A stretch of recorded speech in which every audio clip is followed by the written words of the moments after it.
করছি এখানে বাংলাদেশ ইসলামী ছাত্র শিবির কর্তৃক আয়োজিত আজকের চমৎকার অনুষ্ঠানে সবাই উপস্থিত হয়েছে, সেজন্য আমি ধন্যবাদ জানাচ্ছি এবং আমাকেও আমন্ত্রণ জানার জন্য আমি কৃতজ্ঞতা জানাচ্ছি।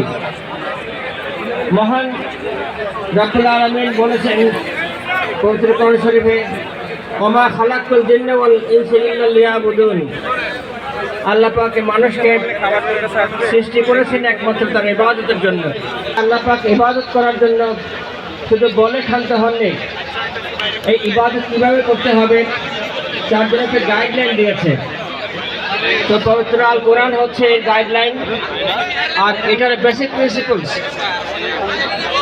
মানুষের জীবন যাপন করার জন্য কমপ্লিট কোড অফ লাইফ যেটাকে বলা হয়, সেই কমপ্লিট কোড অফ লাইফ যদি অনুসরণ করতে হয় তার যে গাইডলাইন, সেই গাইডলাইন হিসেবে পবিত্র আল কোরআন দেওয়া হয়েছে। শুধু তাই নয়, প্রত্যক্ষভাবে একটা প্র্যাকটিক্যালি যেন সেটা আমরা অনুসরণ করতে পারি, তার জন্য আল্লাহ পাক রহমতুল্লাহ